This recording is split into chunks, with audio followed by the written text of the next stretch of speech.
Behind me lies God, Mother Nature. She embodies both the science and spirituality of life, and most answers can be found with her if you're willing to live with the wholeness of the self and our divine connection to the environment of who made us, her. If we were to dissociate ourselves and divide ourselves between mind and matter, or soul and body, or good and bad, heaven and hell, illness and wellness,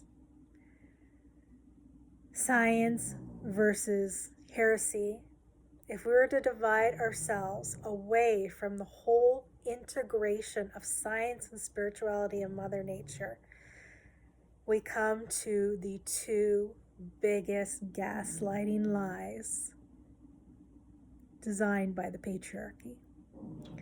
On the right, we have the church, and on the left, we have the state and allopathic medicine. The religious church says that God lies in heaven, divided from us, not a part of creation, and that we are born of sin, and that we must redeem ourselves to be worthy to ascend to his gates. On the other side, we have allopathic medicine, who says mind over matter, the land is unconscious, neither is our body, and we are born ill and must be looked at by doctors, removed of our vernix, the skin coating that lies on the baby when she's first born, cut the placenta, given vaccines, and then be set into a system of supposed health care that keeps us from our innate wholeness and our conscious body's wisdom of what it needs to stay alive and well. Both have divided us. They have said that we are not mind, body, and soul, an environment, that we are either meatless matter, ready to be cut up and divided and treated, or we are meatless matter, full of sin, needed to be cleansed and purified so that we can meet our soul. But when you go into Mother Nature, she is one of us. We are one of her. The mother and daughter, the mother and son, the mother and infant are intimately connected. And while the creation of life comes from the womb of the mom, and she births her full of placenta and vernix and feeds from the breast to make sure that all the nutrients are necessary, she, the mother, goes into the Mother Nature and feeds from her womb as she eats her food, drinks her water, breathes her air. And then the two, together, mother and daughter, grow up and learn to honor the land and give back to the land, which then in turn feeds the next generation. And the cycles of birth, death, rebirth keep happening, whether it's season from season, generation to generation. There is no need to divide us into ill that needs to be cured or evil that needs to be saved. We are both dark and light. We are both evil and good. We are both healthy and sick. And when we go into the consciousness of Mother Nature and the body and mind and soul that she gives us, we find the answers that integrate us and speak to us and give us as full of a life as possible.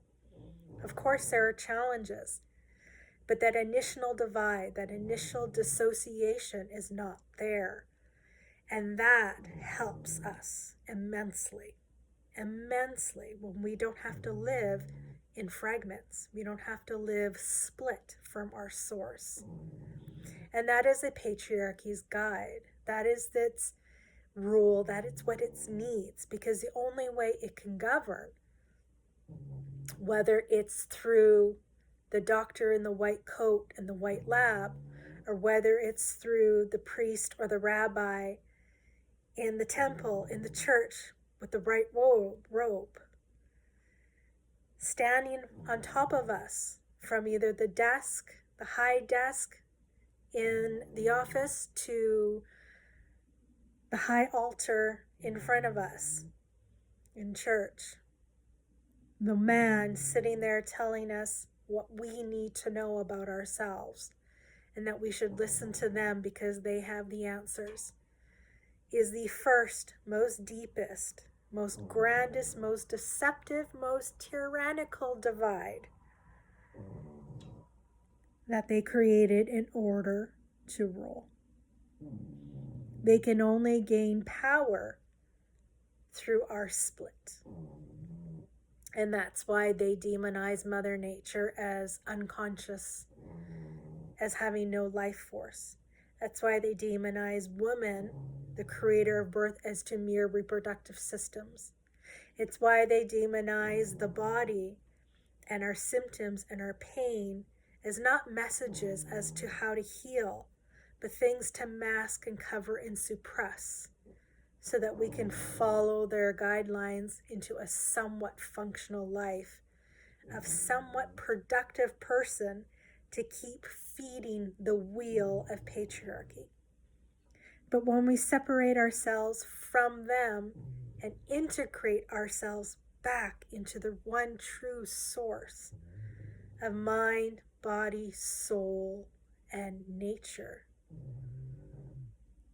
they have no more power. And that is what they fear the most. And that's why they continue to ravage and exploit.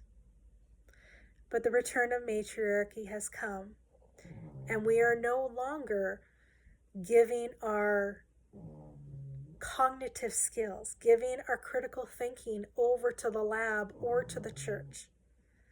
We are starting to turn to ourselves, starting to turn to Mother Nature, and starting to find the real and raw truth of humanity, of life, health, wellness, everything from challenges to triumph.